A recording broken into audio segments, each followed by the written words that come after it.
Okay, onion baggers. We've got an absolute Christmas treat for you.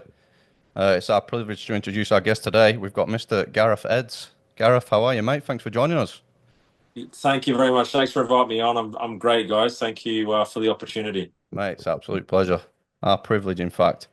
Um, Mate, I'm just going to fly straight into some. I don't know if to just fly straight into your time in England or should we start with a little bit of early stuff? Whatever you want, Yeah. mate. I'm open to all of it. Yeah, go the early stuff. The AIS stuff, I guess. Yeah, I obviously born in Sydney. AIS was in Canberra. How'd that come about moving to Canberra? Did you move as a family? Did you go on your own? Well, actually, that's false information to be honest, mate. I actually Ah, never went to the OAS or Canberra, so I know it's kind of been put out there, but ah, I actually was based in New South Wales and Sydney. Went through those programs in Sydney and then left to go to England around about 14 years of age over to Europe. yeah, righto. Right. Well, you move over with your family. Parents take you over, mate, kind of thing. No, so back in the day, there was what they call the New South Wales Institute, like the elite players. Yep. And when you were a part of that program, you obviously worked through that with the head of football, which was a guy called David Lee, and who's passed away a few years ago. And that was linked in with Westfield Sports High School, which is a school I went to. Yeah, right. From that, there was a company called the Big Brother Movement that for the best players in Australia would give some money, $4,000 it was, to go and have an experience at a football club in England. Harry Kewell was on that. Paul Reed, Brett Emerton. They were a few years older than me, but they were a part of that program as well, and were players selected, and I was also. Luke Wilkshire was on that also as well. Oh, awesome. So that's just an initiative set up in through your school, basically. It came through the school, which was linked to Football New South Wales, and Yep. David Lee was the head of all that, who was the director of football for New South Wales at the time. And the this company came forward to basically donate thousands of dollars to send around about 8 players a year over, and we all went to different clubs. My club was actually Leeds United, Yeah, where right. I Wow. which was following Harry, who was basically breaking into the first team at that point. Yeah, Mm. so what, just straight out of New South Wales in Sydney there and then bang straight into Leeds. Yeah, it was. Yeah, for it was a bit of a kind of an open for eyes open for a young player. Obviously, being from Australia, you watch everything on TV, but you don't get to see the level and the quality what's there. And I definitely got my eyes open to what the gap is between here in Australia as a young player in Sydney to what it was overseas. Well, it seems you must have adapted pretty well, mate, looking at the career that you've had. But so what, you would have just under 14 straight into the Leeds Academy side, playing against other similar age group teams. Yeah, so what happened was we would spend a month at the club, and head of the youth team was a man called Paul Hart. Paul Hart was basically leading the youth team at Leeds, which had people like Jonathan Woodgate, Ian Hart, Wow. You cross paths with Stephen these blokes? Stephen Maffei. Yeah, I trained with him. Yeah. I worked with him for the time I was there. Harry was actually not Harry Kewell was not in the youth team. He was actually already In the first moving team up squad. into the first. It was to be honest, it was surreal. Really, like he had a youth team versus first team at the time, Mm. and I think it was George Graham was the manager of the first team at Leeds. Yeah, wow, yeah. And Harry played in that game for the youth team against the first team. And I just remember him picking the ball up in his own half. He dribbled past probably four or five and just probably from about 25 yards out with his left foot, bang, hit one right in the top bin. Yeah, And wow. after that game, the next game, I think it was against Aston Villa for the first team. He actually started the game from that. So Wow. Must have done But well in yeah, that pre-season. He must have done well in that trial game against the first team then. Yeah, well, yeah, what a no, he waste. did. Yeah. Yeah, he did great, mate. And for me personally, I played 3 or 4 games there, and then from that point, I actually returned to Australia just for about a month, and then Paul Hart actually left Leeds United and went to Nottingham Forest. Yep. And from there, that's where the connection for me to move to Nottingham Forest, where Paul Hart was a Champions League winner for Nottingham Forest when they won it twice many years ago. Yeah. And yeah, he led the youth team into that as well. Yeah. Wow. So you say you returned home for a month. So I'm just trying to put age brackets in here. So you're 14 when you first moved over there, and what 4 games for Leeds Academy? Played in there, gave it a good go, and then basically there was a bit of a transition happening with Paul Hart leaving the youth team at Leeds to head to Nottingham Forest. Yep. So I left, and when I left, I for a month I just literally was to go home, and just to basically really just to get more clothes, to be honest, because I was only there for the initial month, Yeah. and then I had to pick up more gear to then head back So over. what was your next step from there, mate? Once you'd returned home, got your gear back to England, straight to Forest, or Yeah, so Forest just wanted to see me because the club itself wanted to see me. So Paul Hart knew me and saw seen me play, and that was fine. But the rest of the coaching staff and obviously the people above needed to see what I was capable of. So they threw me yeah, into a training game, like a not a train, like a game, on that day, it was a.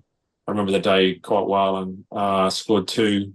I think we won 5 or 6-0, and I set up two, scored two, yep, and and obviously as a kid, my whole dream as a kid was to play in England. I didn't want to. Anything else wasn't really important to me. It was purely as a young. I think my mum tells a story. As even as a 3-year-old, my whole dream was to play in England. just got the tunnel And vision from an early age. yeah, for some reason, none of my family. My sister is an Australian. She was an Australian ballet dancer that went to the Australian Ballet School. Yep. She's 5 years older than me. She now teaches actually ballet at the McDonald's College down in Yeah. Sydney. Wow. Awesome. And I went over, and to be honest, I didn't come back really. I never returned until many years later. Yeah. Wow. So you're not even like just age going off age again. You're nowhere near being a professional footballer, are you? Really, you're going over there. I just can't wrap my head around such a move because I moved over to Australia when I was an adult and it was hard to Yeah, adapt. You're moving over there as a 14-year-old kid. yeah. Mate, I didn't have my mum and my dad, my sister. They all stayed in Australia. I Yep. actually I went over on my own.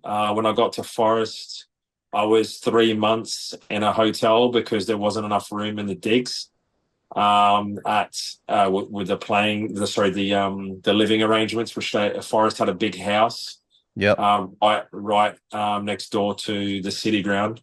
Yep. So I was probably about 2-3 kilometers away in a hotel, Wow. and that was hard to adapt. I wasn't the most outgoing kid. I was pretty much inside myself, trying to find my feet in Yeah, a absolutely. Yeah, you would be. tough environment and in that at that time. So Yeah, so well, you must have impressed, mate, because as a 14, 15-year-old, the next step is go. Well, I was in an academy. I was at Bolton and then Bury.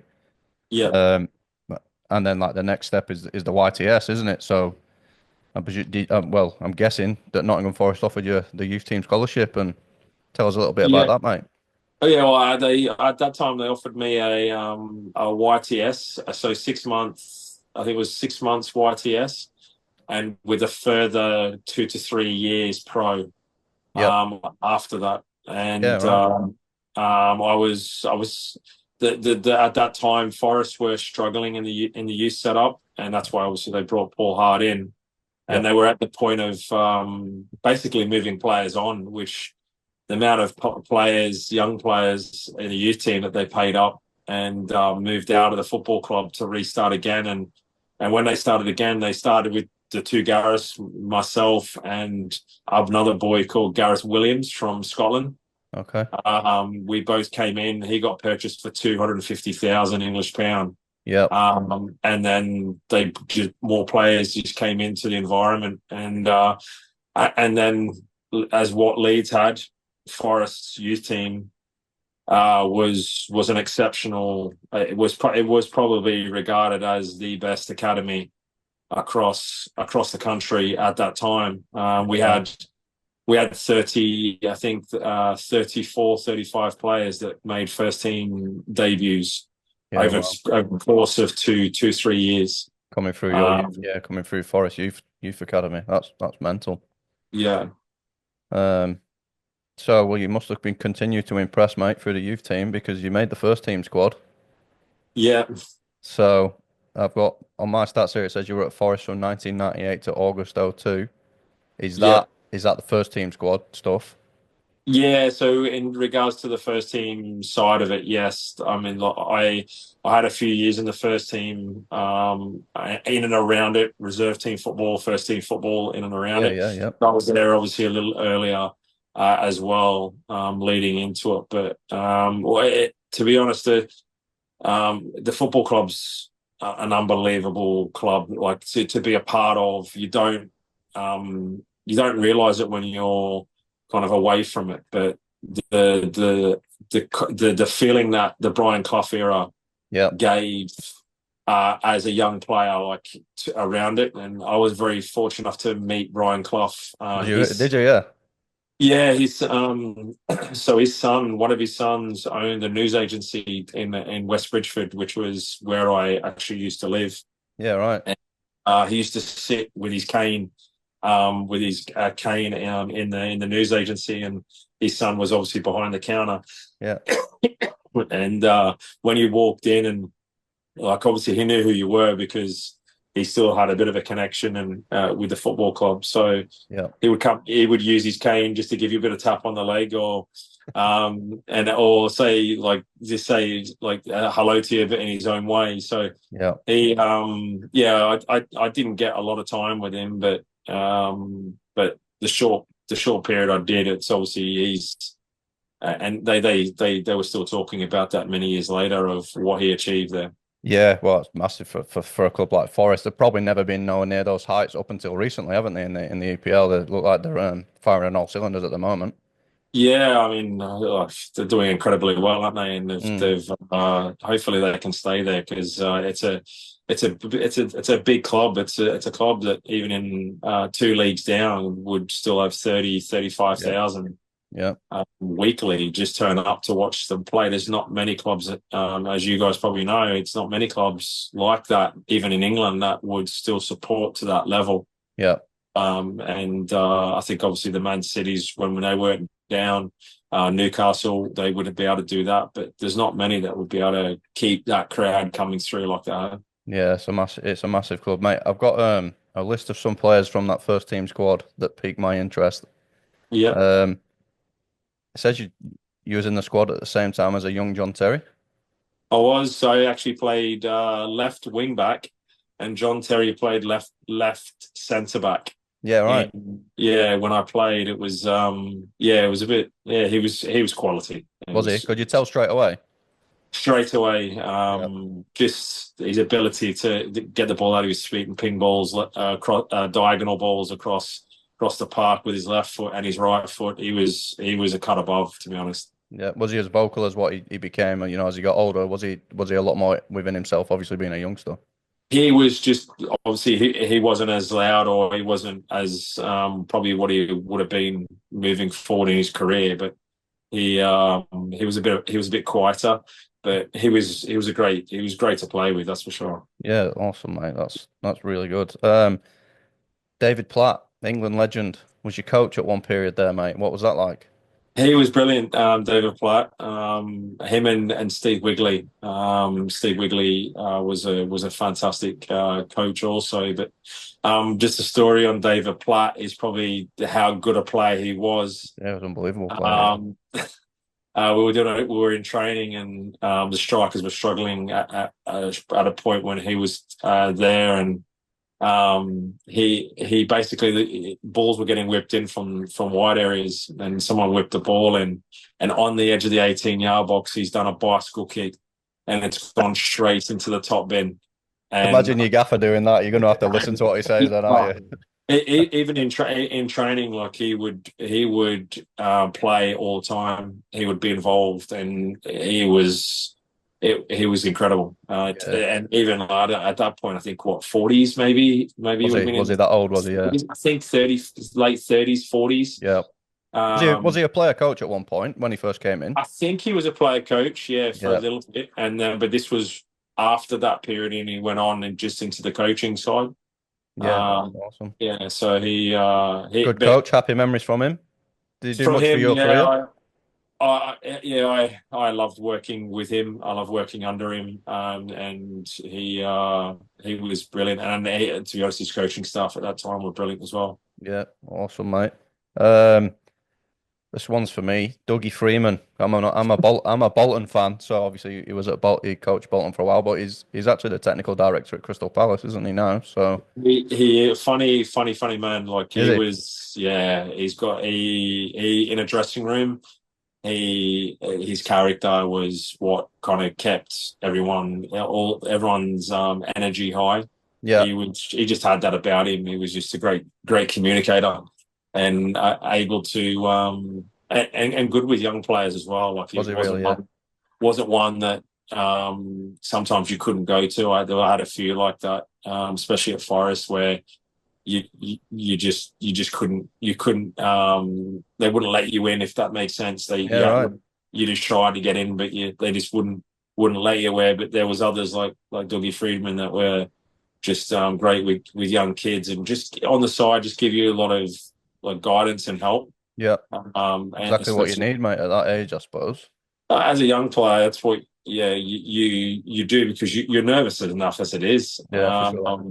When you're trying to step into that environment, when you're dealing with players like I was there when Van Hooydonk was there, Yeah. and the walking down when when he just decided to go missing for a bit, Yeah. and He's I on my remember list, Big Pierre.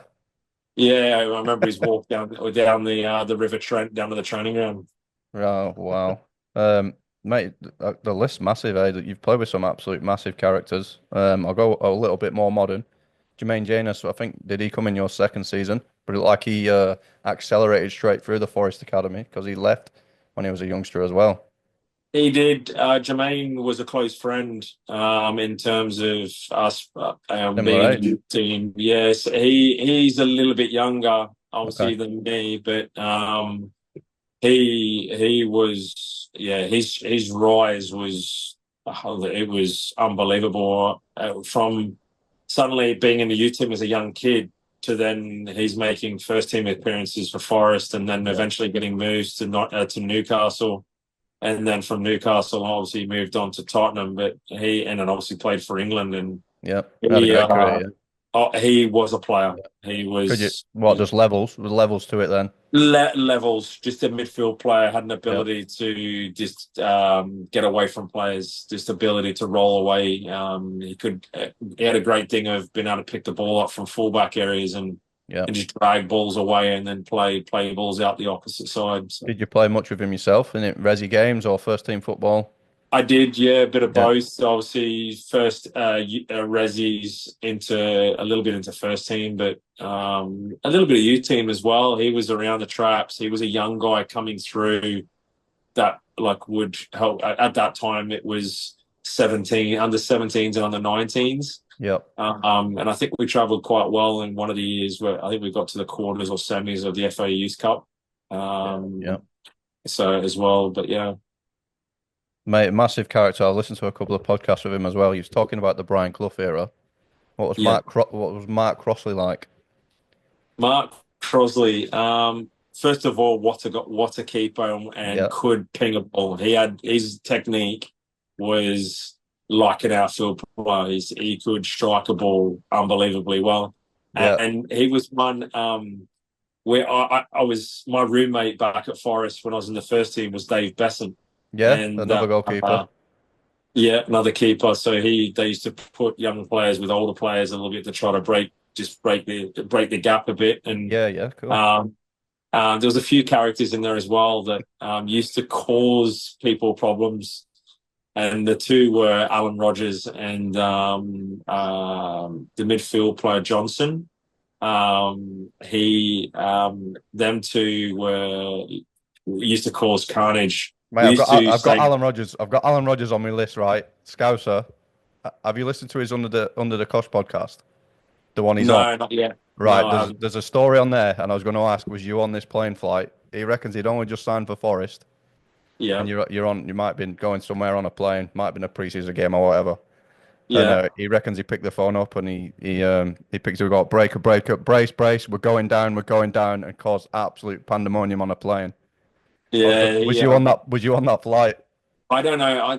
I can't remember. No, I don't think I was on that one. That might Yeah, have been a little bit before me, but I do remember the bus trips that we had, and there was a back door that was a like the emergency exit, and yeah, every time we used to turn up to the hotels, him and another guy used to bolt out of the back of the bus to pick up as many room keys as they could to turn over everyone's room, so destroy it, like tip their beds over, put their foot through the bed, everything.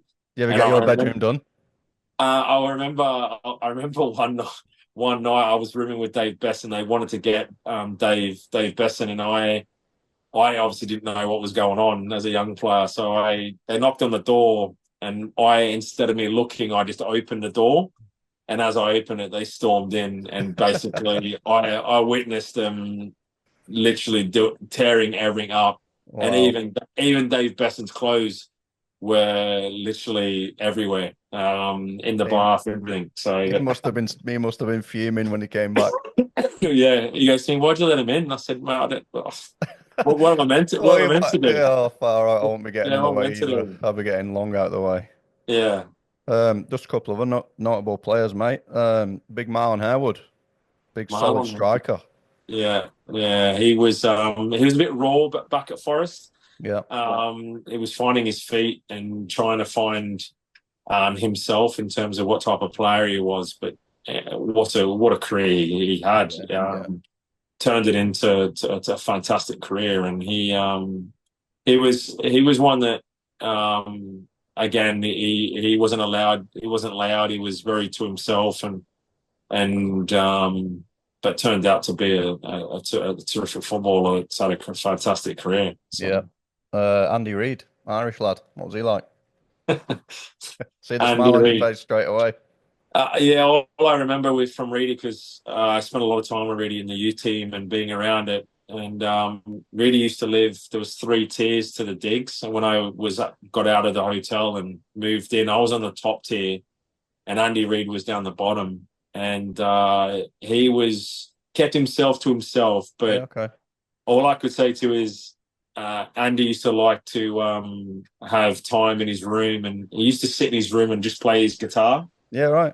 in the room. And then as well, what he used to do is just tattoo himself, just put dots all over his body, and just put little dots all over him, and go, "Really, what are you doing, mate? What like you can't take that off, you know. It's there for life."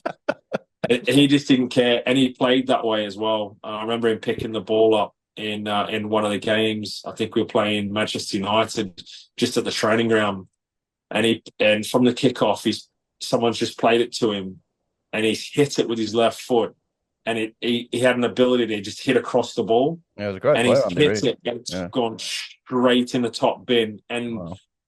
most players would react and like run around, and he just literally just stood there, and you could tell all he had to focus on for Andy was just his weight. He loved Yeah. food, and just his kind of fitness, keeping his fitness levels Yeah. there. But Paul Hart was was incredible. There was stories of Paul Hart bringing him and another boy called Keith Foy, because back in when I was 15, 16, I think our Irish team that both of them were in Yeah. won the European Cup, I think it was. Yeah, right. The 16, 17 European Cup. And Paul Hart had a way to keep you grounded, and sometimes you'll just bring into his office and just ask you stupid questions, or questions that you didn't know how to answer. And I think he brought in Reedy once and said, "What's in your bank account?" Yeah. And because he was big on, as young players, us trying to save money and Yeah. look after ourselves. And Yeah. I mean, he used to put financial advisors in for us. They had sports psychologists. To be honest, it was leap years ahead of. I mean, I've been to a few clubs in England, and Forest at that time was still leap years ahead of any other football club in terms of professionalism. And Yeah. he brought Andy in, and the rumor goes, I don't know how true it is, that Paul Hart had him up by the scruff of his neck because Andy didn't save enough money and didn't put enough money away. And Andy used to like going out and enjoying himself, let's just say. Yeah, radio. I think we can. I think we know where you're going. Likes a few beers, the lad. He does, yeah. Andy does. Him and his mate Keith Foy used to love it. So yeah, Yeah. Oh, it's a bit of a stereotype with Irish people, but we won't go there. yeah. No, Mate, I just wanted to know, just sum up your time for us at Nottingham Forest. All right, you're a 14-year-old lad. You've left yeah, Australia. You've gone through the youth system, all without family around. yeah. You've been offered a professional contract. You're training with some absolute unbelievable football players. My small mind cannot wrap my head around that, mate. Explain to us what your day-to-day stuff was, just how you adapted, mate, how you adjusted, how you live in every boy's dream there, really. Yeah, initially, the when you first sign, it's my dream. It's Mm, the dream of every young person or every young kid that wants to go on and play in the game. And I was super excited to then have the realization of what it is going to take for me to stay here. And what I had to do was, for the first probably 6 months to a year, I struggled with homesickness badly, and it's the biggest killer of Australian players yeah, right. when you go over, and it's the one that can take you back home very quickly, and you get forgotten very quickly. And so what I had to do is I had to change my mindset, and in a way, I had to stop being Australian. I had to take myself out of being I'm Australian in England, Yeah, and I'm here now. This is my life. Now I've got to just go forward on what I'm here for, which was trying to get as far as I can in my career in England as I could. And when you get involved in the training and you're involved in it, you don't realize the speed and the pace that is there. And I was a very good young player in Australia. I mean, I was ranked in the top three players in Australia yeah, at wow. that time. But Yeah. then when I was in England, So were you finding football easy, like in a way, really, over here? in in Australia, yeah. I mean, I wouldn't say easy, but it was Standing out. it was comfortable Yeah, to play. And then obviously my only thing to do was to go overseas and follow that dream, which is that's the only thing I ever wanted to do. And fortunately, I had very good parents that back that yeah, and didn't stop me from just following my dreams and basically saying to me, you follow your dreams, and then when that dream stops, you can go do something else, you'll be fine. so they were And fully behind you, mate. no, it was yeah, you can't do it without the parent support Yeah, and the drive to give you that real. I mean, think of it from my mum's perspective and my dad's perspective, that I've left to go overseas and they're still in Australia, yeah, and they have lost, basically in a way, they've lost their own son. yeah, in a roundabout way. It's Yeah, through my career I didn't realize that, but when I got to the back end of it, I started to think, how would they fit? What did they think? What were they thinking? so, mate, I would Allowing me to imagine they'd be telling all the friends and family, mate. They're probably massively proud of you. you I would imagine. They were. They always were, and they were Yeah. always supportive on the phone. But yeah, and then getting involved, it was a matter of trying to do what I can to improve myself and keep improving, Yep. to keep in there, because people don't realize that the pressures when you're in there, you don't perform, you're out. Oh, And it'd be a, it, we said we Wayne last week. It's a ruthless industry, but you're at a high, very very high level here, mate, and it ain't getting any less ruthless up there. no, the level is incredible, where you have to every session, every time you walk through a corridor, every time you're around it, and the extras that you do outside of it, you have to do to try to just keep yourself self at the level to either get game time, Yep. or if you don't get game time, the door is closed behind you very quickly. Yeah. And sometimes that's not an easy thing, especially as a young player. And it kills a lot of players, that they handling that constant rejection, that constant fight to keep in there, is probably the biggest part that I'm proud of, to have the length of time in England that I played. Yep. And obviously there was a few highs, but there's a lot of lows. But Yeah. that's the time when you grow, and that's the time when you reflect and you go, well, look what I went through. Yeah. It's the nature of the industry as well, though, isn't it? It is. It's such a Yeah. cutthroat business, and one minute you're there and the next minute you're gone. And all I can tell you is that when you retire, that phone doesn't ring anymore. So Really. and that's true. Yeah. Yeah, I remember Chris Bart Williams. I don't know if you remember Yeah, Chris I've heard Bart of Chris Bart Williams. Williams. Yeah. Yeah, England. He's obviously sadly passed away now, but Yeah. I made my debut and he was captain. And I remember coming back into the changing rooms, and everyone else just gives you the congratulations, well done, fantastic, well done. Yeah. And Chris Bart Williams' words to me were, "This is the easy bit.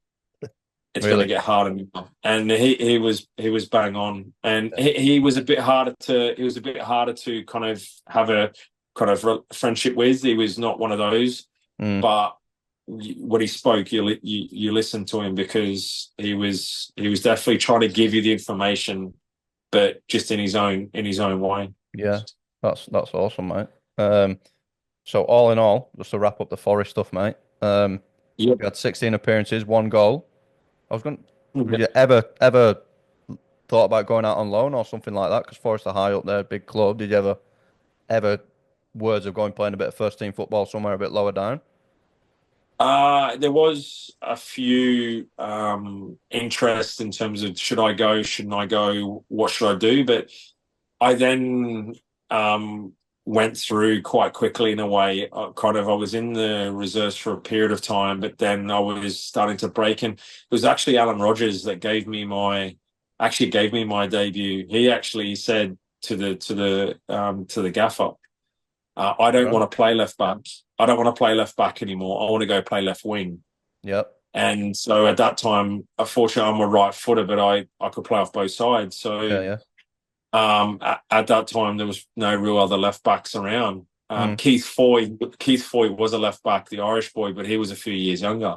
Yeah. Right. So that's when he basically in a way said to the management, I don't want to play fullback, I want to play left wing, and give Edsy a go.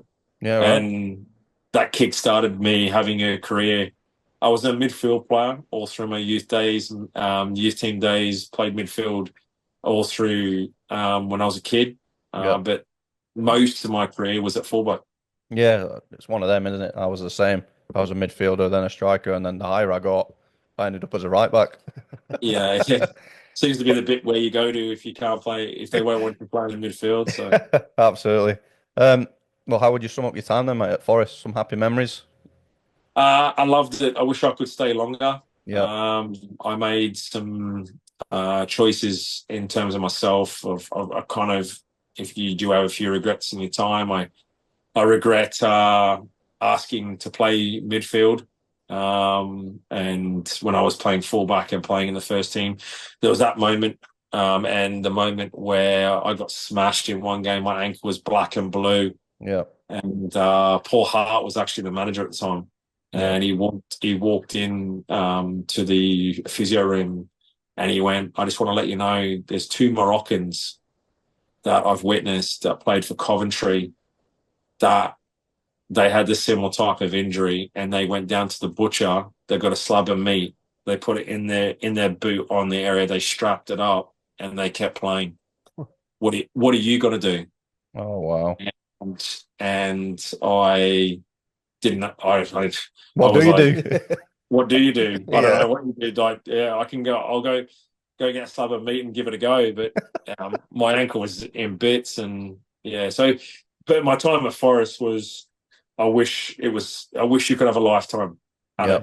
Yep. It was a club that gave me my start, and it was a club that I love, and I love seeing them do so well at the moment. So. Yeah. Any friends, mate? Still got any mates from your time there, or? Yeah, David Prutton, who's Yeah. on TV, Yeah. doing Yeah. his David TV Prutton. Yeah. stuff. It's in there. Michael Dawson, Oh yeah. had a Michael little Dawson. Yeah. good time. Boy, Michael, Jermaine Genus, Yeah. he was there as well. A little bit older was Marlon Head was a little bit older, so those guys as well. So yeah, there's people around. Jack Lester, Yep. um, there. Andy Reid, who's still at the football club as well. Yeah. So Still his speak to him coach. from time to time, mate. Yeah. Yeah, so yeah, That's awesome. there's some good lads that are they're still heavily in the game, which is great. Yeah. Good stuff, mate.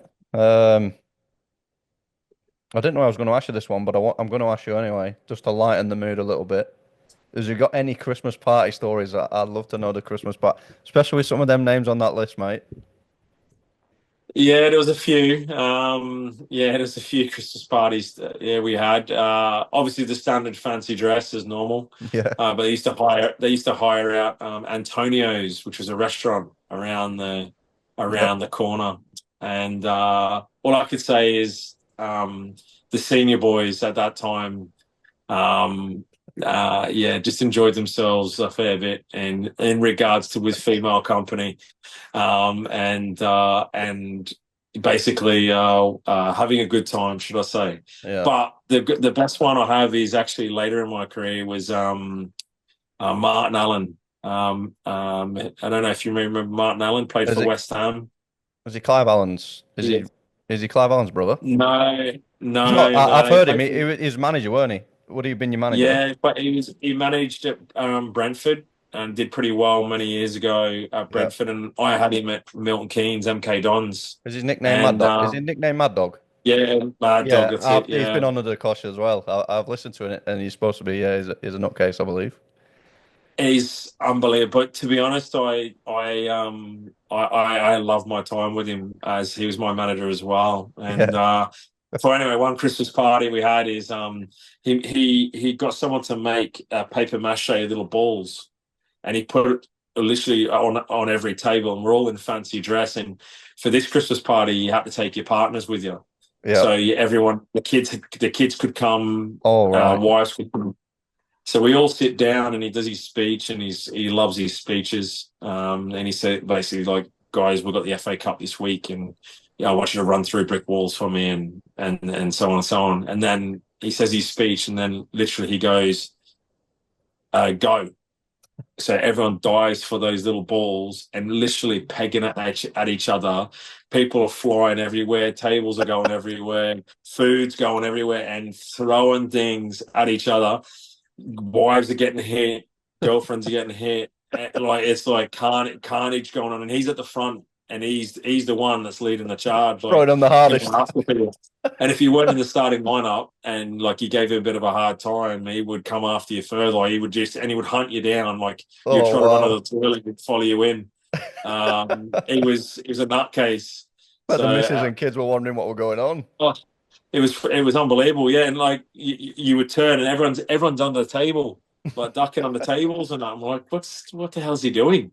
But to be honest, his whole thing was just to create that, just break it all, and just try to create that togetherness and try to Yeah. create that get a fun factor, which he was brilliant at. That's madness. Mate, we'll quickly move through your career.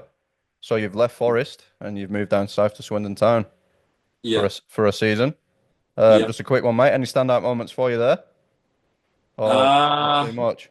it's not really for me with Swindon. No. It was a move that, yeah, I probably shouldn't have made. But in life, you've got to follow staying in the game. So. Yeah. So basically, what happened at Forest? Did they say we're not going to renew your contract? It's time to look elsewhere, kind of thing.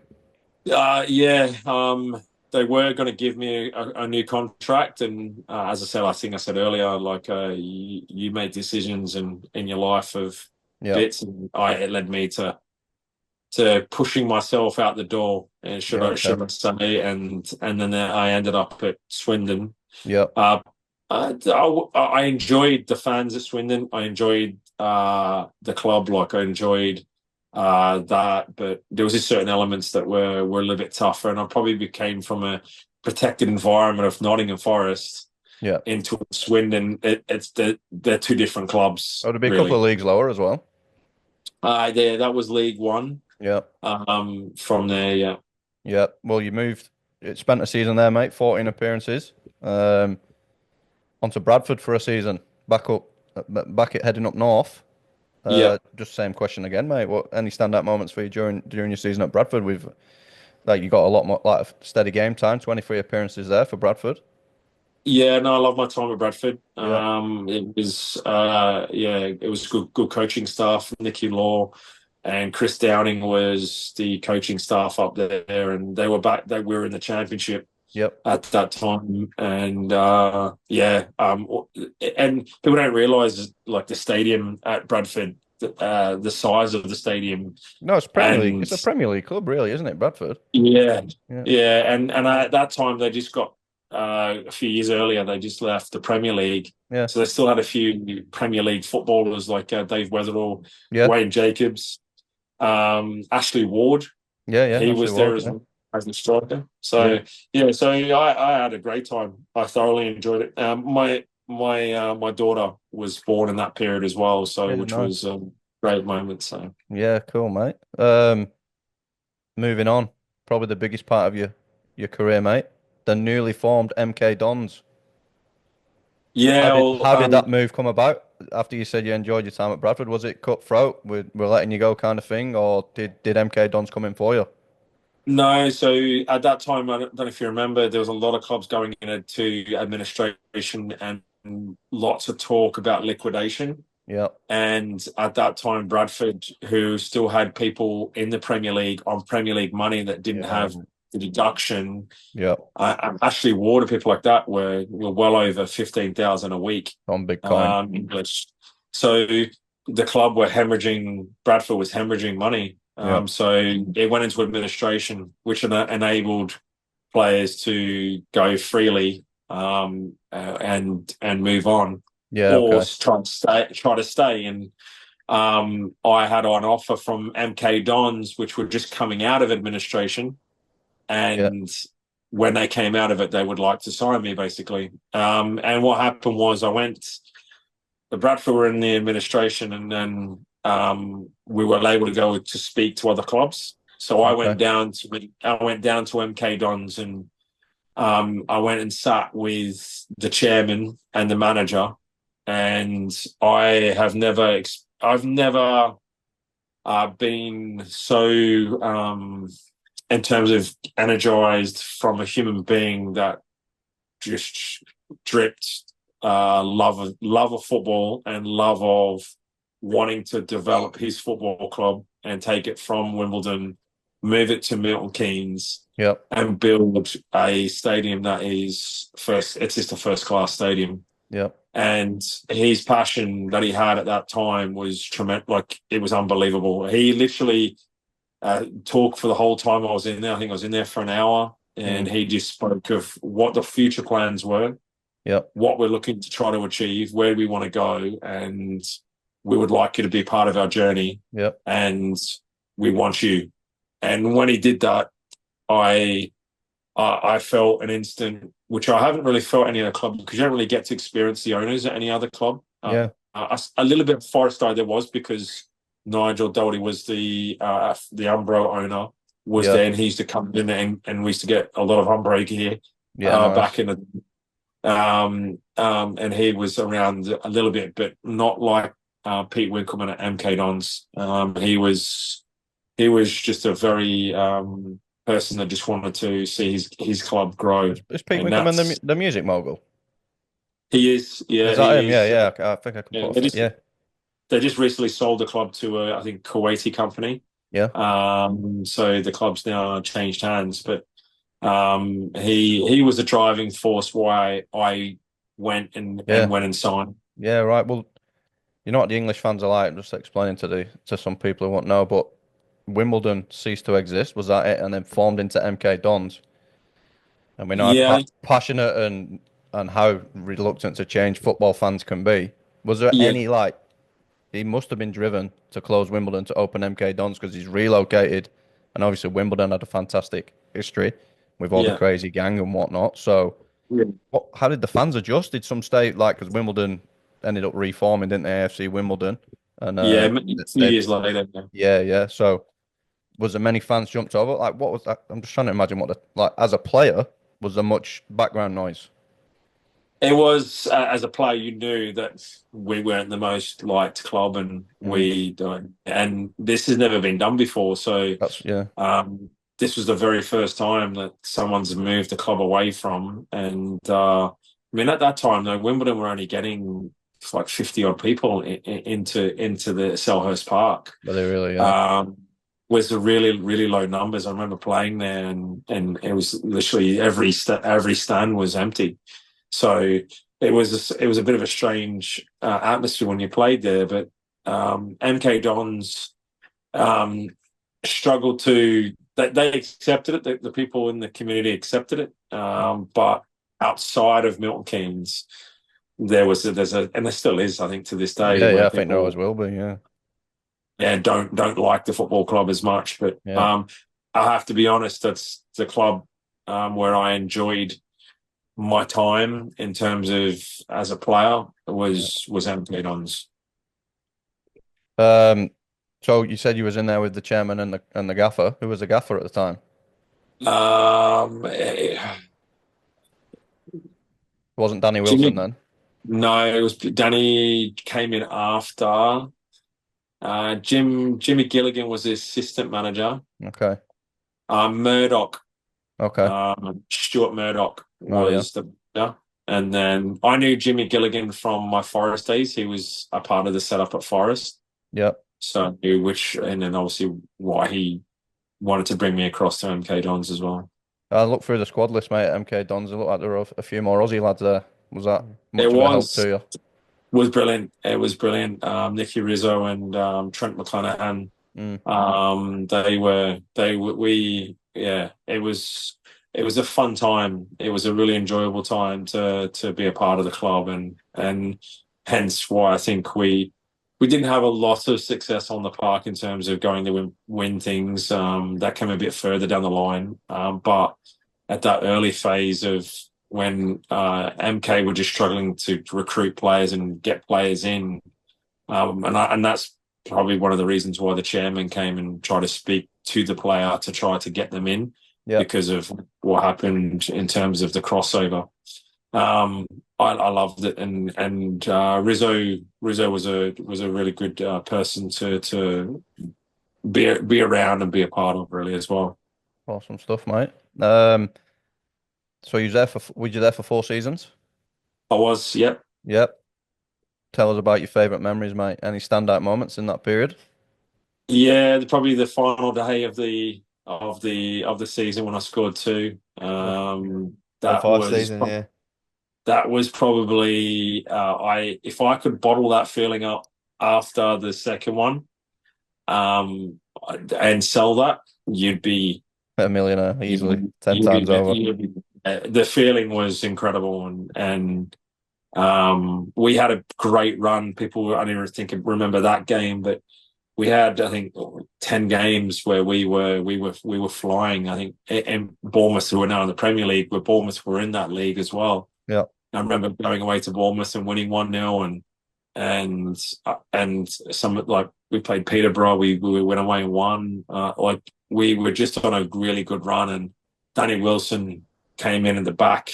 So Stuart Murdoch left the club, and they brought Danny Wilson in, and Danny Danny again was just a great man manager, Yeah. really brilliant, being able to communicate and be around, help players get through in terms of being low on confidence, because at that time we were a bit low in confidence, but Yeah. we managed to scrape out, and with 5 minutes to spare.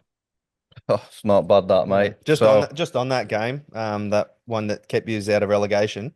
What was the scenes like for the week leading up after that? With the media just crazy for interviews? Were you a superstar? Obviously, you've kept them out of relegation by goal difference. Yeah, yeah, oh, that mate was massive. Obviously, we Sky at that time. There wasn't obviously all the other channels. Sky was the main driver, and I know the interviews that we had to do for the week after was, yeah, it just went on and on every day. It was a new one, and yeah, it. I mean, it doesn't happen like, you can't. If you're going to write something, you would have your finish as that. Yeah, Obviously, you would like it to be the other way when you're going for a promotion. yeah, But as you guys would know, in England, the relegation battles sometimes as more important than what it is oh, to get the promotion, because 100%. people don't realise that you also drop 20% of your wages every time you go down the league. Yeah. So it's a big hit for players, and then bonuses get less for your appearances and stuff. So we were in it, and we were under the cosh a little bit, and we managed to scrape out, which the playing group just came together, and it was just a brilliant thing. But I mean, you got the biggest appearance person in there still playing, Dean Lewington. He's still playing at the left back. He was playing with me then, and now he's still playing, and he was the only original player from Wimbledon. Yeah. Wow, he's still going. By 3, and he's still going. I think he would be close to 39. yeah. I think he's got 800 appearances. Oh. I think something for the Yeah. club. I was looking. Yeah, upwards of 800 appearances. Wow, yeah. that is some longevity Yeah. in the game, eh? Yeah. Oh, that's phenomenal. And he wasn't blessed with pace either, I'll be honest. He wasn't. I reckon that saves you though, mate. Yeah. See, I'm not a quick person. I reckon that saves us. The slow people, it's up here, mate. It's in the brain. Your body deteriorates when you're quick. Mate. It deteriorates faster. His strength there was unbelievable. He was he was unbelievable with his strength. So, but yeah, no, that was a major highlight for me to play, and help that, and then also to be able to go to Wembley and win a trophy, which was again a dream for me as a kid. To try to walk the Wembley steps, just walk the steps. As you know, when like back in the day on the SBS, it was the SBS half an hour of footage, and then they would show a FA Cup thing as well. And as a kid, that's how I felt. I'm a Liverpool fan, and that's how I was watching Liverpool all the time, because they were the first always on in the 80s. Yep. And then that was a dream of mine, to go up those steps. Obviously, a little bit different to the old one. I didn't get to play at the old one, but I obviously got to play at the new one. Oh, it would be a pretty unique stadium, mate. Then, it's an unbelievable stadium, eh? I mean, I've only ever been to the old one watching, but I've never been to the new one. So, yeah, that must have been fantastic, mate. It's a phenomenal stadium. Is the pitch as big as what everyone says? Huge. It's absolute. It's massive. but MK Dons obviously had their new stadium, so that was they built a UEFA Forest, which is huge as well. Okay. So we were kind of a little bit used to playing on it a bit more than most other teams would be. So yeah, but just a great experience. So playing on Wembley, scoring 2 goals to keep your club in the division, mate, that's some accolade, that. Yeah. So yeah, it's all in all, mate, fond memories of MK Dons. You still keep your eye out for the results and stuff to this day? All the time, mate. Yeah. I love that football club, and I love the people involved in it. And I have a big history with the club, and not only just for that day. I mean, just how they support. There's just a different think it's just a different type of club, a family, what I regard as a family club, where Yeah. some of the other clubs they're so big you can't have that family as much. Where MK Dons at that point was a very small, tight knit, Yeah, awesome. not a lot of staff No. in there. It was a good feeling. Yeah, sick, mate. So your time came to an end, mate, in 2008, and you said you're a Liverpool fan. Well, you got your chance Yeah, to move to the city of Liverpool with 2 seasons at Tranmere. I did, yeah, to try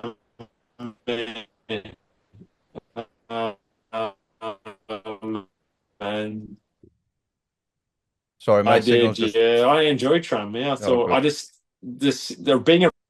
You're good now. It's just playing up a little bit, yeah. Just start that little bit again. Yeah, we'll Yeah. start that bit again. So, Yeah. mate, season came to an end. Your time came to an end in 2008 for MK Dons, and you got the chance to move Yeah. up to the city of Liverpool and had 2 seasons with Tranmere. Yeah, tell us a little bit about the move up there, mate. Yeah, I had a bit of an injury at MK Dons and then left MK Dons and then moved up to Tranmere and yeah, I loved Tranmere.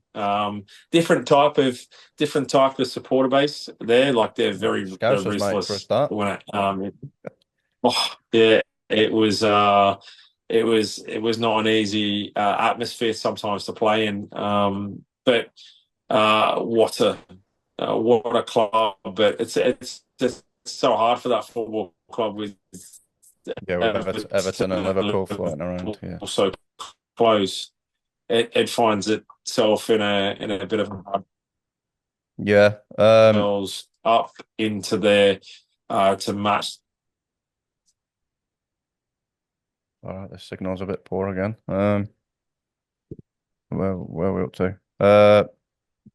Mate, I got here your first season, very close to the playoffs. So you find yourself coming into a fairly successful team. How was that first season for you?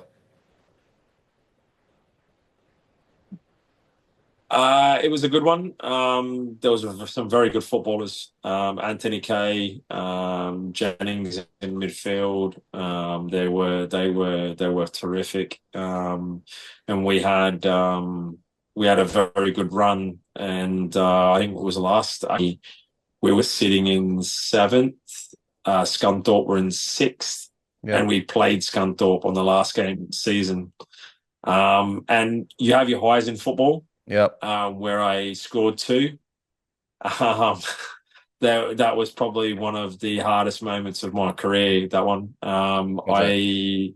I got sent off. It Oh, was the really? only. I never picked up many cards. Yeah, I never picked up many yellow cards, and that was my only red card that I actually got. It was two tackles. The first one, the boy ran at me, and he kind of stepped in. I stepped across, and he stepped into me, and then I got a yellow. And then the next one was late in the game, and it was 0-0 at the time. Oh no, sorry, no, Oh, 1-0 or 1-0 up, yeah, and then I got one a little bit later and got sent off, and then they equalised, and then we stayed in the division, and Scunthorpe went into the playoffs yeah, and went on from there. So yeah, so you have your highs and lows, it evens itself out, yeah, but yeah, very good. And at that time, it was weird because I've never seen a physio become manager. And yeah, at that time, the physio, who was a man called Les Parry, yeah, he became the first team coach. And after John yeah, Barnes took over. yeah. Well, I've got that on And my list, mate. he took over. You said you're a Liverpool fan, and you find yourself being coached by a Liverpool legend in John Barnes. How did you find that I time, did, mate? yeah. How was John Barnes? He's never really done much, has he? In his coaching career, he's never seemed to have cracked into the coaching side of things. But how did you find him? I think in regards to how he's being as a footballer, he was incredible. Yeah, He was a player I used to love watching as a kid. In regards to management, at that time, and I'm sure it's different now because obviously many years have gone past, and with Yeah. experience, he would keep improving. But he found it hard to adjust to the playing levels of a Championship League One club Yeah, right. when he achieved so much being a football at the top end consistently. He found it probably difficult to get the message across. Yep. Where at that top end, you don't need to tell people too much detail. You just need to keep them motivated to keep going. Yeah, I've got here, mate. It says Jason McAteer was his number two. I'm a Bolton fan. I've got fond memories of Yeah. Jason McAteer. What was he like? Because he's got the Uh, nickname Trigger, I believe. yeah, Jason, he was brilliant with players. Like he was Yeah, brilliant. because I thought he would have been able to understand because he was in Division One with Bolton for a time there. You'd thought he would have Yeah, understood the level a little bit better maybe than John. he did, and he was very good with players as well. Like he was able to communicate, and he's been around it a little bit more to be able to kind of give his support and give his advice. Which yeah, I thought Jason was great as well. But I don't know if you have on there as well. Paul Ince was my manager as well at Oh, was he MK really? Dons. Was Paul in? Was he? Yeah. No, And Paul Ince, he was very good. Paul Ince and Brian Robson was at Bradford City. oh wow, So I've missed that. Yeah, that's poor yeah, from me. as yeah, Man as United well as legend. two legends of United. So yeah, but Yeah. yeah, so I was fortunate enough to experience some really high profile guys that have played at the top level, and it's always a privilege to try to be in and around them and learn from them as much as you can. Yeah, mate, that's unbelievable. Um, Again, it seemed after your first good season, it seems like Tranmere are struggling, changing managers on a semi-regular basis. And I've got one here. You narrowly avoided relegation again. Yeah, that was I think it was the second year at Tranmere, and that was the year that obviously I made a choice to move on. But yeah, we were comfortable. I think we were a bit more comfortable in that one compared to the MK Dons one to Yeah, stay. We kind of put ourselves in a good position to back half of the year. But John Barnes had the start of the year. I think we struggled for the first 10 games, I think it was, and yeah. then. He didn't last long, And did he, John Barnes? no, he didn't last long, and then after that, the physio came in, and I've never experienced a pre-season like what they did do at Tranmere. It was phenomenal. Tell us about it, So mate. Tell us about it. day one, this is just purely day one. So you come in, they put you in a minibus, you get taken to an old railway track Yeah, and they drop you off at the railway track. You get out, they say nothing apart from just run.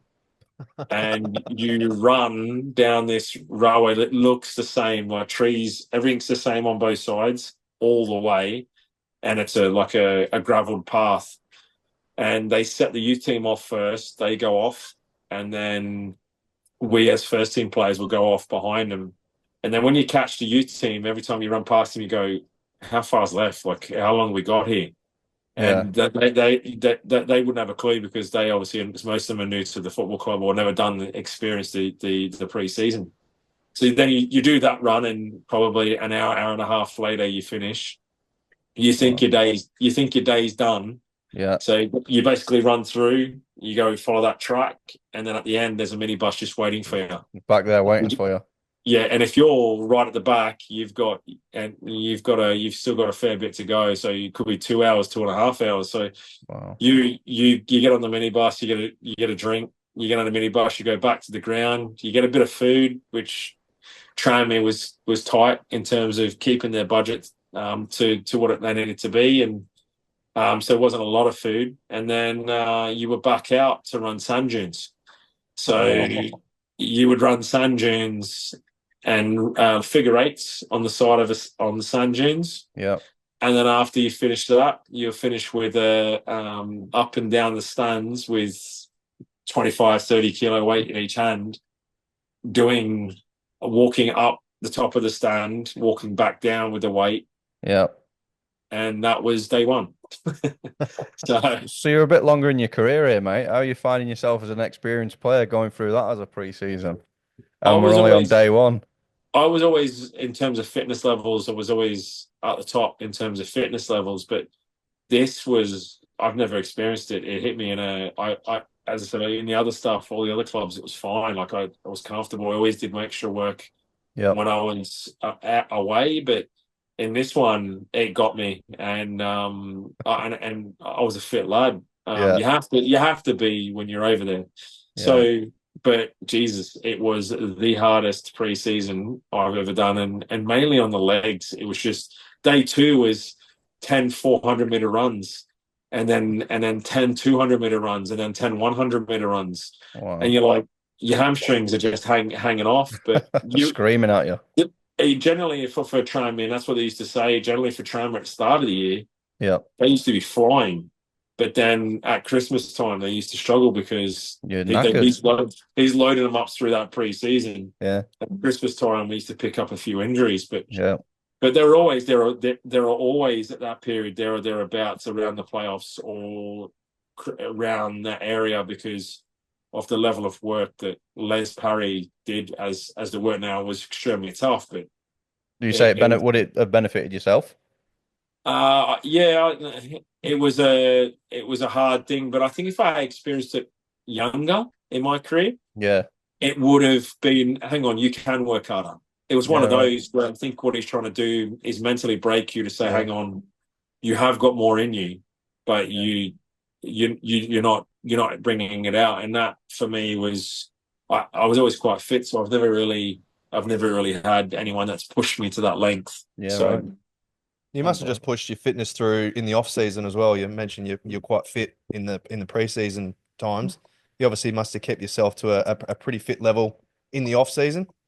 yeah, well, I learned that very young. You have to stand out in some way. You have to stand out. You have to stand out in terms of what you do as a mindset, technique, fitness levels. And when I was at Forest, the one time I did go home was I signed for Forest. They let me go home for Christmas for about a week, and then I then came back over and then continued on. There was only a youth team had a bit of a time off over Christmas time. So in that week, I identified as a player that I'm lacking fitness wise. I could be fitter here. And then in that week, I just literally ran and ran and ran as much as I could to try to catch up. And by the time I did that at Christmas, and then I went and did that in the next period at the end of the season when I had a bit of time off. When I came back, I was fitter than everybody else because everyone else was not doing the level of work that I was doing. Obviously, in hindsight, you wish you could do more stuff when I learned more through the back end of my career. But if I could take that information and pull it into my front part, it would have been great. But I think everybody could say that, mate, in some regard, the old yeah, hindsight. it's all learning, isn't it? So Yeah, it's of all course, mate. learning Of and course. part of the journey. Mate, I've got you played with Aaron Cresswell at Tranmere, a young Aaron Cresswell, obviously flying at West Ham now. So Yeah. could you could you identify that he was going to be a good player? Could you see the potential in him? Not. He was very young when I was at Tranmere, and we actually used to, because at Tranmere your training grounds are drive away, so you had to Yeah, get in the okay. cars and drive down. And me, Aaron, and a few other young boys used to get in the car and just have a bit of a carpool Yeah. there. And he's a great kid, and with a great attitude. But you didn't really see that he was like someone that could play Premier League football. Yeah. But as I said, he was only young. He was 17, 18 at that Yeah. point, I think. I think that the attitude side of things probably why, isn't it, to a certain extent? You get His these kids. attitude Yeah. and his left foot was unbelievable. Yeah. He had some left foot. It was incredible how good his left foot was.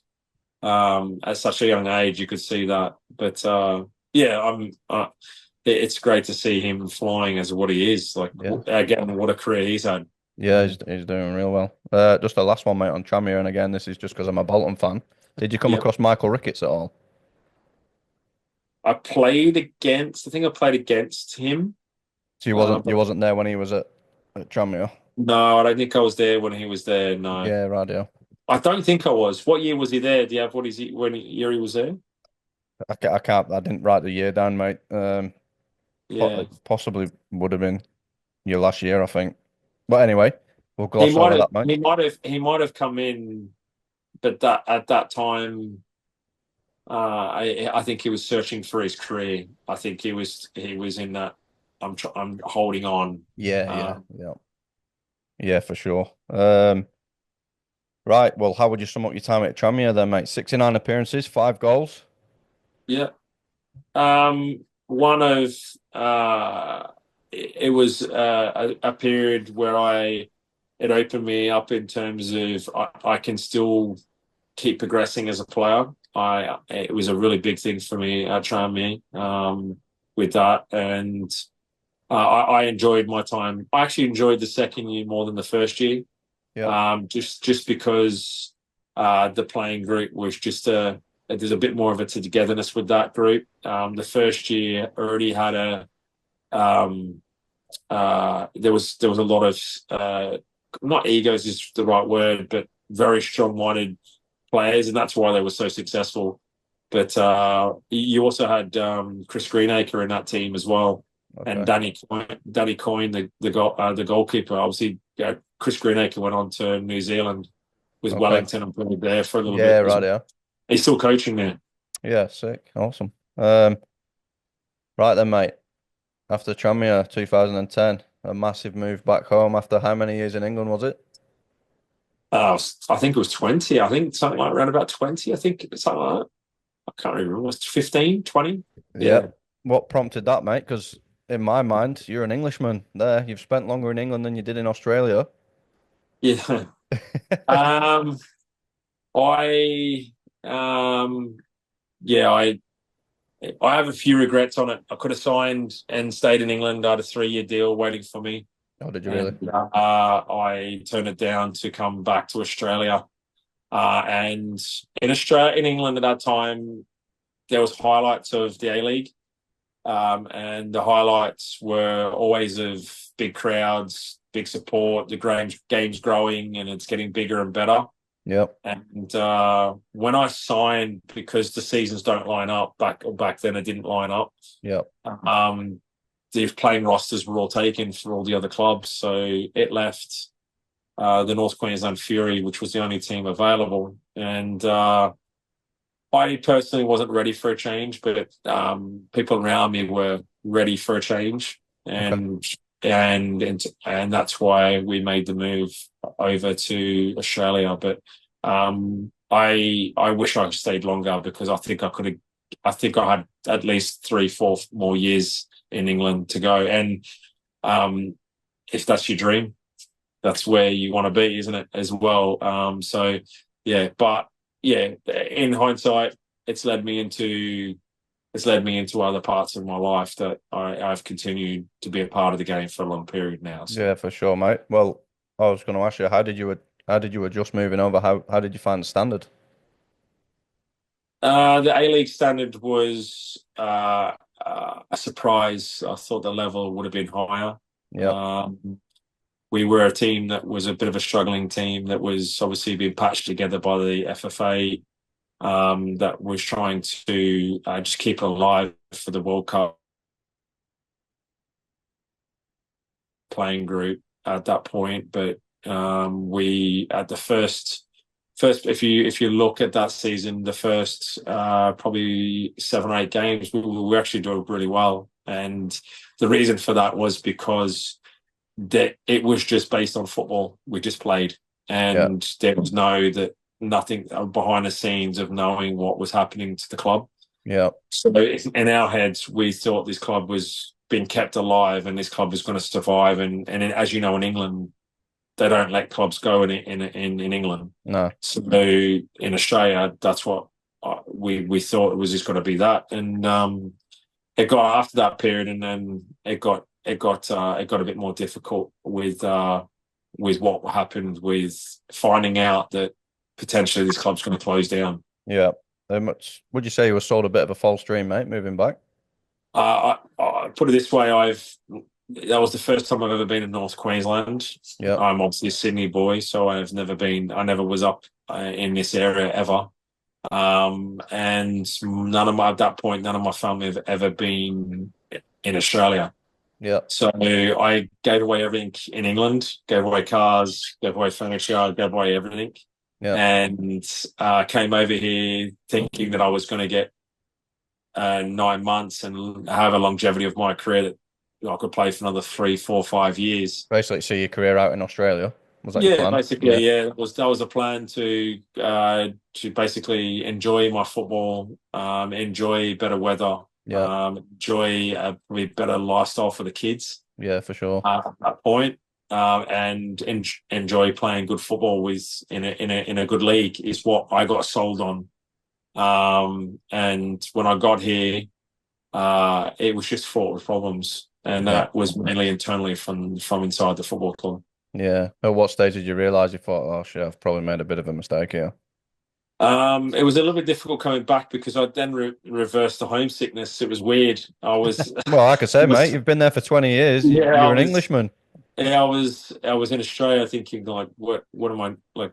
Where's all the clubs, and why can't we just jump on a bus and go to the next club and Yeah. all that kind of stuff? So anyway, yeah, I struggled a little bit with that at the beginning, but as I said, at the start of the year, we were flying. Like we were doing okay.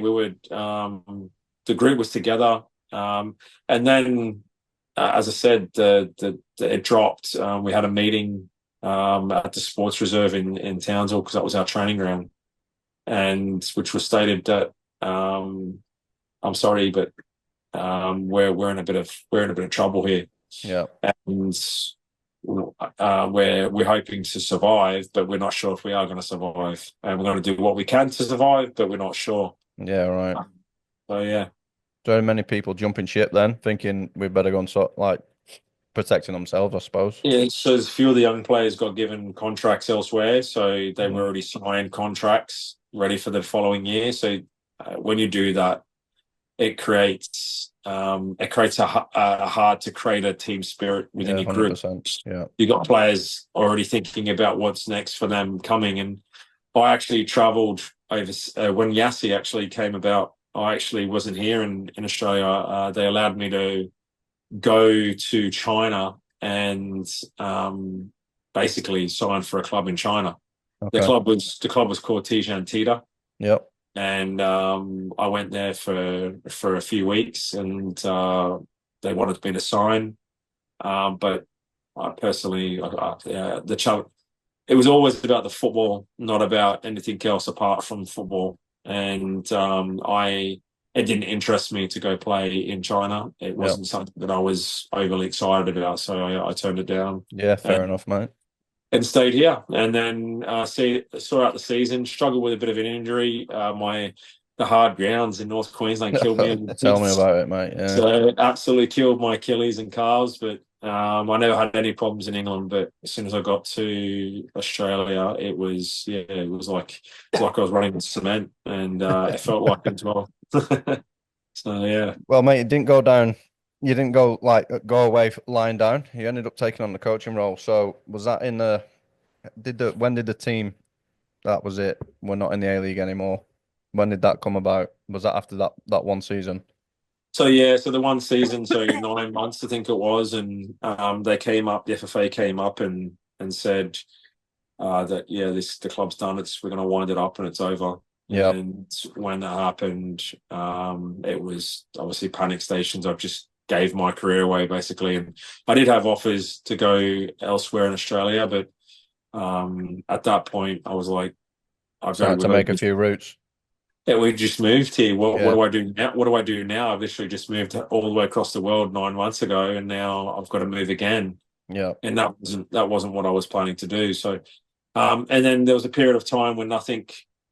They folded in 2011, I think it was. Yeah. And there was a bit of time between it, which then I obviously went and did coaching and went through and did my badges and did all. I already had my UEFA B. Already did that when I was playing in England. I was always heading in that journey of coaching. I love being helping young players. It was always a a thing that I enjoyed even when I was in England. Yeah, When I got perfect. further, a bit older, and then yeah, and then the coaching job came up for the Fury, doing it in the NPL. Yeah, Yeah. yep. How long did you do that for, mate? Was that just a season as well? Yeah, it was the season. Yep. In terms of being with the players, I loved it. Did you? Yeah. Yeah, I really enjoyed it. I had an ability to be able to play and coach, which was another big thing for me. To be able to help the guys on the pitch, and then but also deliver it off it as well. Yep. And I thoroughly enjoyed it. I relished the opportunity to step in. The only hard thing for me was I was trying to juggle a fair few things at the same time. So trying to juggle the academy work with doing that job, Yep. that's not easy to do. So yeah, so that's not easy. Easy thing to do, to be able to put into place. But Yeah, for sure. I loved it. I loved it, and the playing group. I think it was probably the most successful time the Fury had in the NPL Was in it? that time. I think we came sixth. I think it was at that time, and in the NPL. And to be honest, if we had another year with that playing group, we would have been close to winning it. We were well on our way. I think in the back half of the year we didn't lose. I think in the NPL, so Yep. it was an exciting. I think we even beat the at that time the leaders, which was Olympic. Yep. We beat them 4-0, 5-0. Yep. So you're fine. So And well, yeah, what happened, mate? Did that end up coming? How did that end up coming to an end? um, just the direction that you could see it was going. Obviously, we thought it was going to head back in a direction of going into the A League, but you knew that it wasn't heading that way. No. So it wasn't going to go down that road, um, and where was it? It wasn't going to continue. Do you know? Like we've Well, already seen it. it's only gone one way, hasn't it? Since yeah, like since you was Yeah, in the A League, it's only gone one way. It doesn't even exist anymore. yeah. Well, and it gone in for the A League one, but you could tell there wasn't, like, you can tell in football when we want to generate something and we want to keep things going, we want to help you and support, Yeah. and that wasn't there. None of that. And it hasn't been, and even as a player, when I was a player for the Fury, the lack of support that was given to the playing group Yeah. was I find extremely difficult now just to even think. And I'm sure there's a lot of young kids that were a part of that group that have been lost ever since, Yeah. because they then suddenly a footballer and then now it's gone. And we weren't doing great enough for everybody to go get another gig. Yeah. And that's not easy. Nah. So you find yourself, mate, probably with a bit more spare time on your hands. Then is that career officially over? Um, oh, well, in Playing terms of career playing, wise, yeah, playing wise. you mean me playing? Playing wise, mate. What happened? That's where my questions finish. Playing career wise. Yeah, there's a North break. Yeah. There's a break between there and the Warriors, wasn't it? the Warriors. Yeah, Mm. I had a little bit of so I played there. I had a little bit of a break in terms of actual playing because purely down to being too busy Yep. with coaching and that. Hmm. And then I picked up again. I got the itch. I got the itch to go play, and yeah, I still have the itch, as you always do. You He's always still looking do. good shape, mate. And we were speaking to Big Wayne last week, and he was in Team of the Year up in far North Queensland. Oh, was So he? he was, mate. Yeah, he was in Team of the Year for Is he up still? in. I didn't even know I didn't know he's still playing. Yeah, Jesus. Yeah. Team of the Year, mate. He made last season. Hey, wow, unbelievable. Yeah, Yeah. but yeah, no, you never know. I'd like to keep kicking on and seeing if I can still mix it, but I'm sure it'll get to a point when that's going to come. But yeah, possibly. You never know. Depending on times, it's always timing. This is the hard thing in life Yeah, about for stuff. sure. I'm finding that the older I get, the less of it I seem to have. Yeah, no, it's always seems to be the way, mate, isn't it? When you get into these later years and trying to balance work life, Kids, family balance, yeah, for sure, mate. kids, Yeah, yeah, it's the 100%. it's the never-ending equation, eh? It's Um, mate, just wrapping up on your career. Sum up your career for us. You've lived every boy's dream. It's an absolute fantastic playing career, mate. Um, yeah. How would you sum it up briefly? Uh, a boy from Australia that dreamt at 3 to go be a footballer and be a footballer in England, and to achieve that dream is something that will be with me forever because that's all I ever wanted to do. Yeah, And as a kid growing up, that's all I strive to do. And my was I the most talented? Probably not.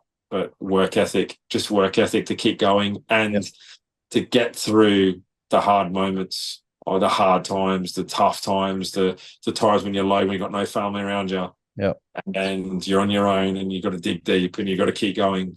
And that's for me, yeah, that's achieving the dream Yeah, is probably what I was saying. 100%, mate. Go on, Dotty lad. Did you have any sliding door moments that you might not necessarily have told us about already? Were you good at two different sports and you had to choose one, or you had two different contract offers and you had to choose one? Were there any sliding door moments that you look back on and go on, what if I did that? Or As a kid, I was very good at cricket. yep, As well. So I was doing both. So it's like 9, 10, 11. I was trying to do both, but it came a choice where if you want to be in the top order of batting, you're going to have to start turning up to training. And if you want to play football, you've got to be turning up to training. And I was at football training every time. Cricket wasn't. Cricket became a very second thing as I got through. I had a bit of a time where I was 12, where I was probably not working hard enough, 12, 13, and I decided to come out of the local game and just focus on my football, like use the spare hours instead of me playing to focus on my techniques and do more individual work. That's probably the period where the hunger came, like, because obviously you play for so long from 3 all the way through to 12. When I hit that 13, 12, 13 age group, I then took time out to go, I need to focus heavily. And the whole reason for it was to play, to go to England. What do I need to go to England? And that's when I went to see David Lee and sit with him and just ask him, what do I need to do? What do I need to do to get to this? And he just told me you need a left foot. And he was bang on correct. And I Yeah, spent 60, 70, 80 hours just on my left foot at the park, yeah, just pumping balls over and over and over again, just to be two-footed. Actually, my whole thing was I wanted to be a left footer because there's less of them around. yeah, yeah, for sure. Well, if you So find yourself at left back, mate, it must have worked. Those hours it must have did, paid yeah, dividends. it did.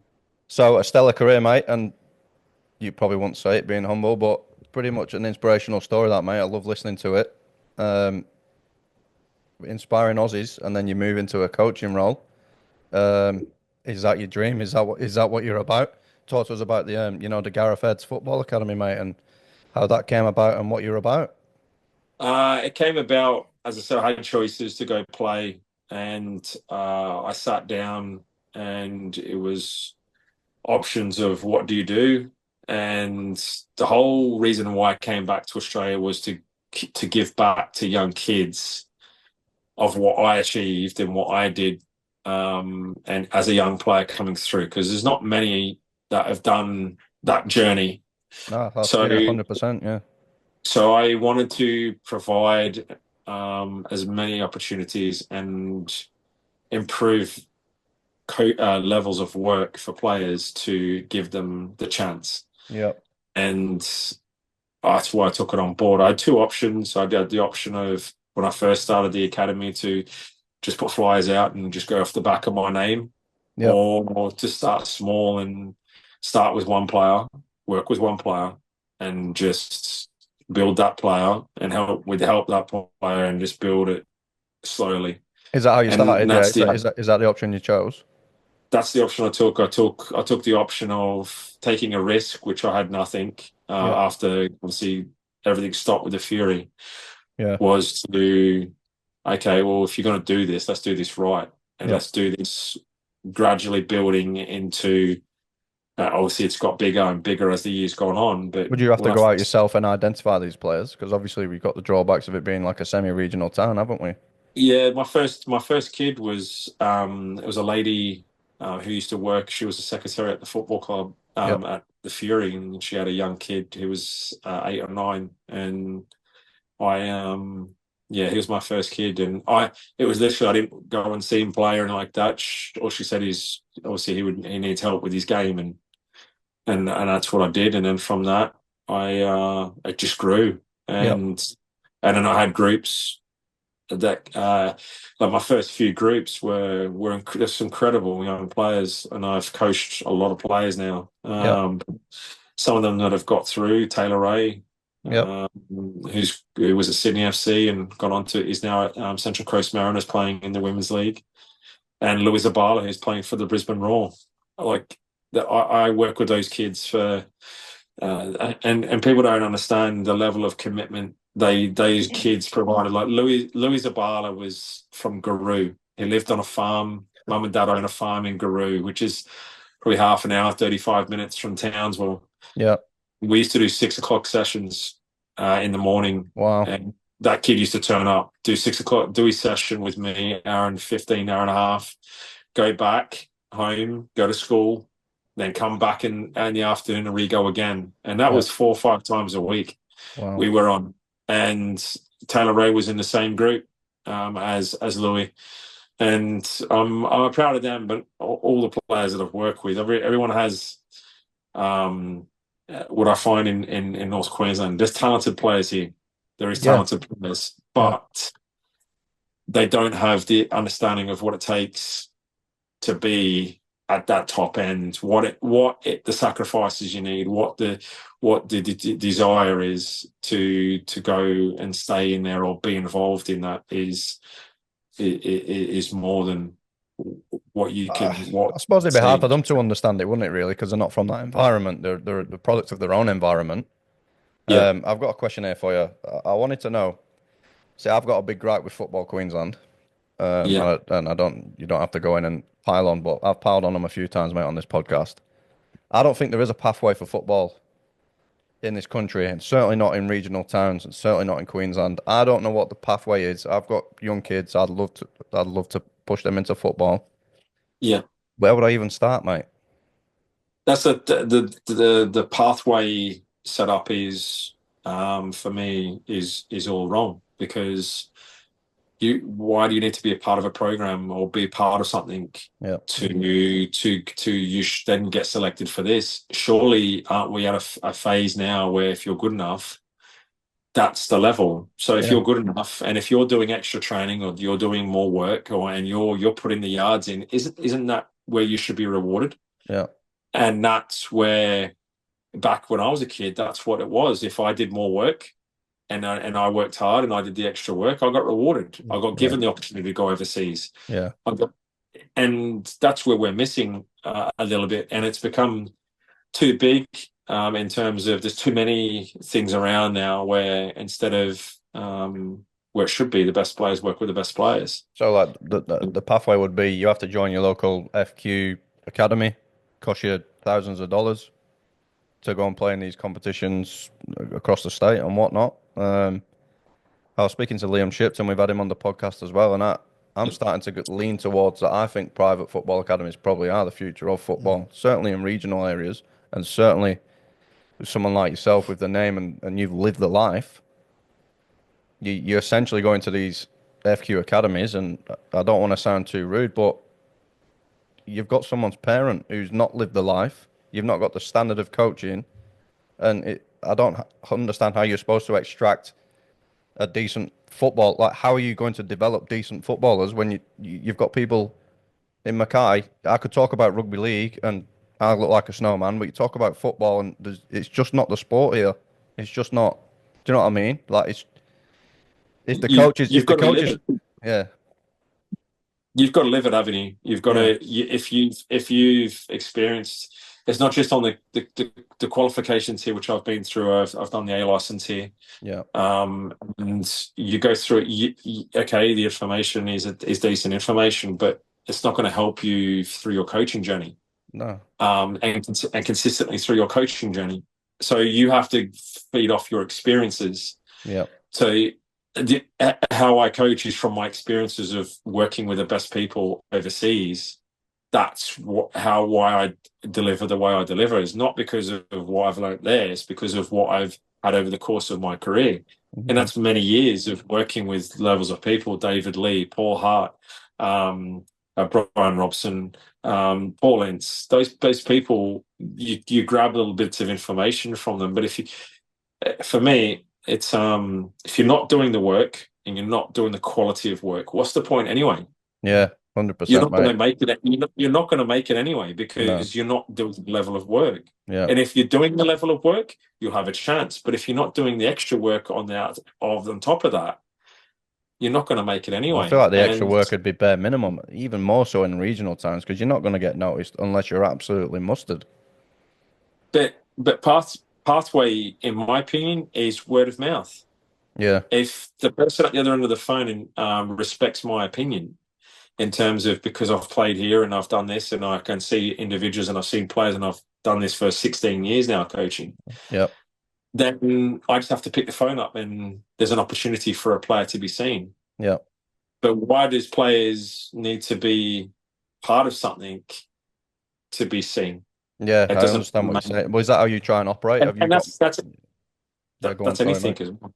Yeah, is that how you try? That's it. That's Yeah, is that how you try and operate? Have you got contacts? Do you ring people? Are you in contact with any clubs trying to promote your players or anything like that?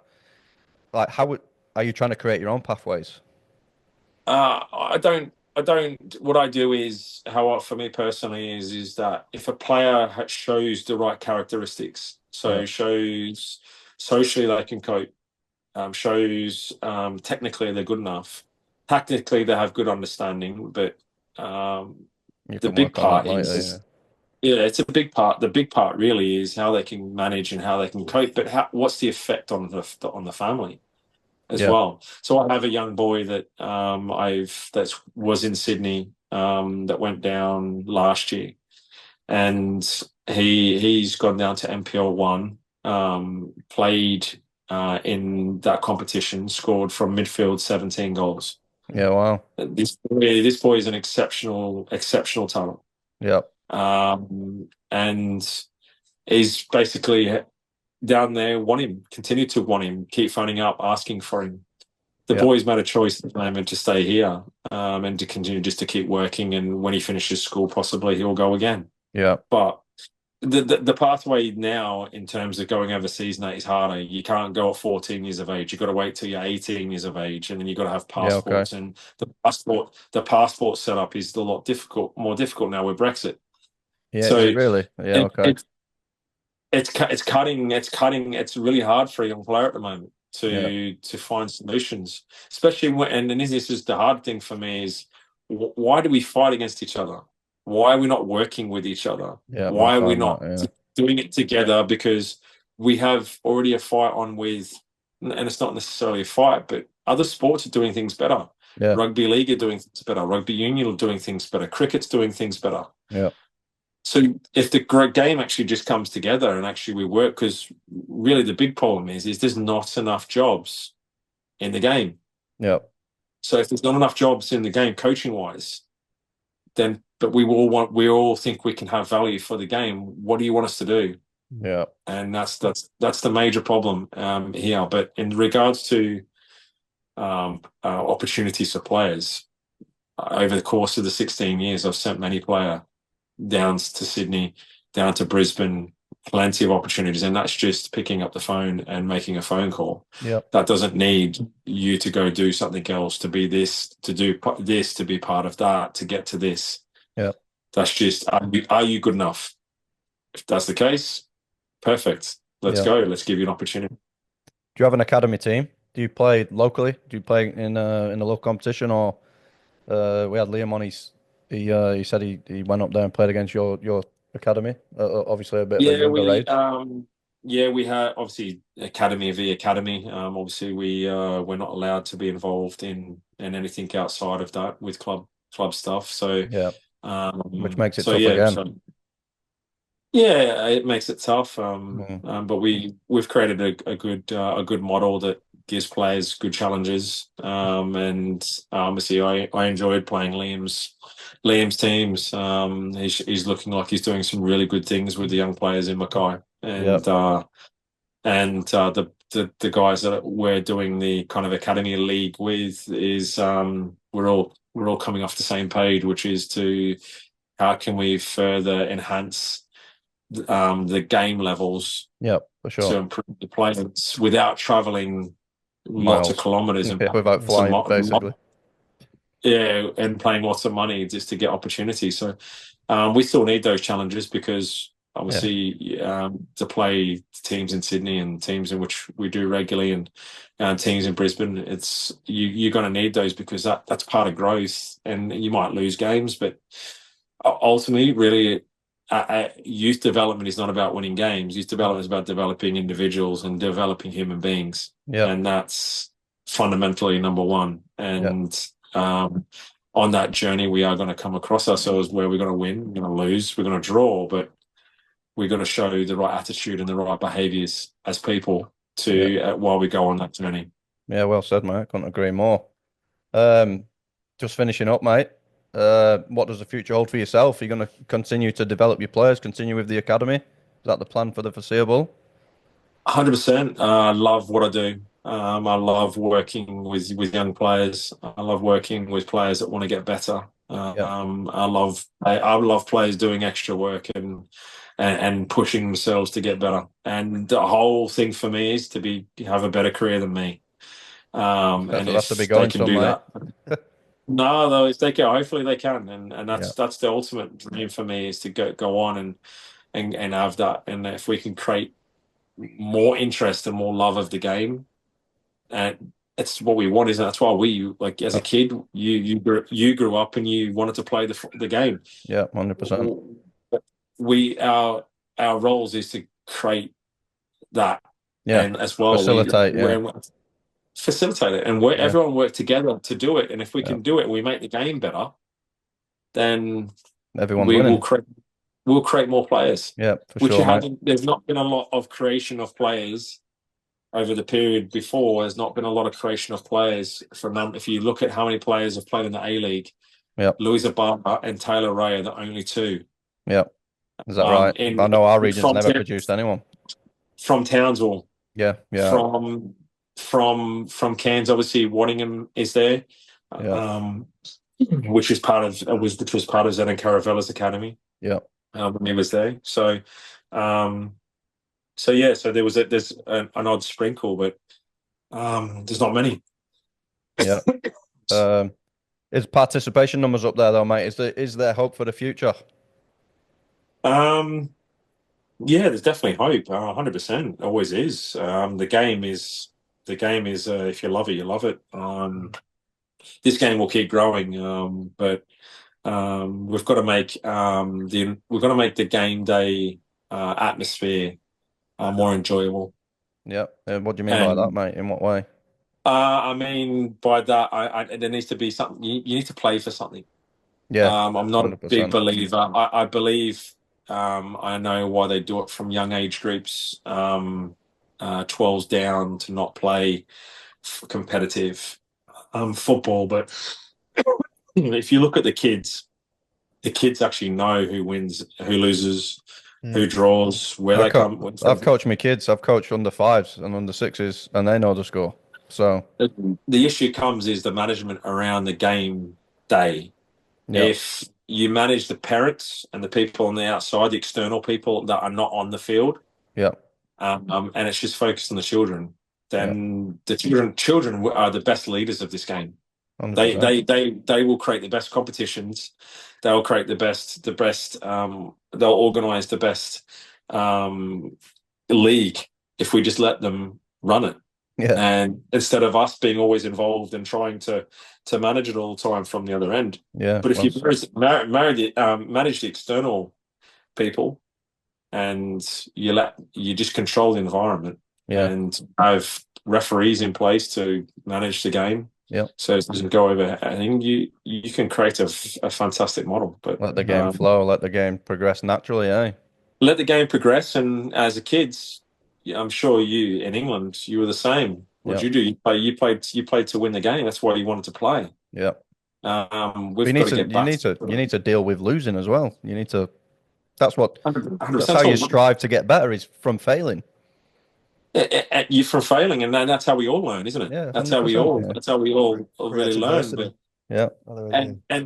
but if you just balance out the league in terms of these group, yous are all at similar levels. You play here, yeah, you play here, and you play here. Then you don't get those big scores either. yeah, yeah. Well, Games are that's another competitive. problem. Yeah, that's another problem. Yeah, 100%. And also a across more age groups. You can't have individual age groups in this region. There's not enough talent pool to have individual age groups. Yeah, I believe FQ have capped. We're not going to be allowed to push players up an age bracket this season, I believe.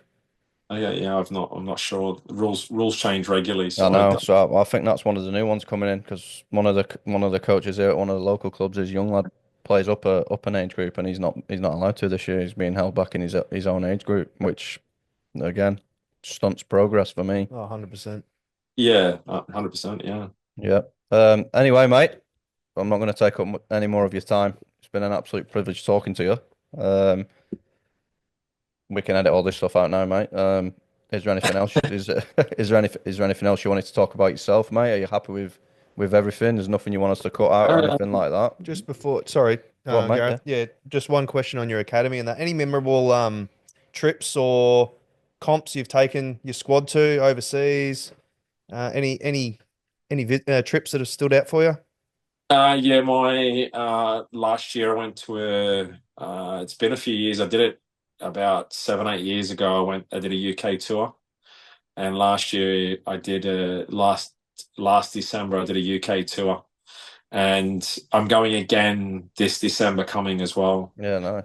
And just to give kids that opportunity to see their faces light up when they immerse themselves deep in the game. That those trips are hard work to organise because the preparation and planning of them are not easy. From my perspective, it's always on the go and thinking a day ahead. But for the kid, like But they'd it's love just it. They'd love it, they wouldn't love it. They they? Yeah. love it. And the other ones are the Sydney trips. The Sydney trips, the level of opposition there is just it's just yeah, the level is extremely high. It's my thing is this is Sydney and Melbourne is where most players who play for our country Yeah. come from. But they've got that regular competitive football on a weekly basis, don't they? So the level's obviously Yeah. higher. Yeah. So for us in a regional area, Yeah, for sure. all I want is to get more. I want to see the best. I want my players to see the best so they can take it home and go learn from it. And every time I see top level kids, the first thing I'm thinking to myself is, please, for my kids, just watch and learn. Yeah. So often I will go off and take the kids to watch someone else who's performing really well, just to see what they're doing. And that's half the enjoyment factor for the kids as well. So, Yeah. How many kids would you be taking away on each trip? depending on how many want to go, like most tournaments in Sydney now are 7v7. So you would take probably 10, 11 players per team. And it goes from, I think it goes from under eights all the way through to under 15, 16. But the hard thing for us as always is the cost that to get to those events. But generally we take 2 or 3 teams, sometimes 4. I'm hoping to take a few more this year because we've been given opportunity to re-go back into the competition. It's an invite competition, so I'm looking forward to doing it. So that they're good, and the Premier Invitational is in September is an exceptional tournament. It's well run, everything's on time. It's got good level of player. Where's that one, mate? Sorry, Where's that one? Gold Coast. Yeah, Run I run think by Liam the mentioned Magic. that one. Run by the Magic Group and Adam Porrick down there. I mean, he does a great job in delivering a fantastic tournament always. I don't, every time I've been there for 5, 6 years now. Yeah. It's always games are early, and the level of games are always tough. It's really good games. So yeah, there's 2 or 3 fantastic ones around. So Yeah, nice. Give yourself a bit of a plug. What age groups do you do? Do you do school holiday special, quick clinics? What days do you normally train? So I coach age groups from fives all the way through to 16s. Yep. We train Mondays, Tuesdays, Wednesdays, Thursdays. It's pretty much every day of the week. Yep. Obviously, players love players to, if they're interested, to come be involved if they want to learn. And if they want to learn, then I will always do what I can to help them to get better. You don't operate on an invite only kind of scenario, is it? Everyone's welcome.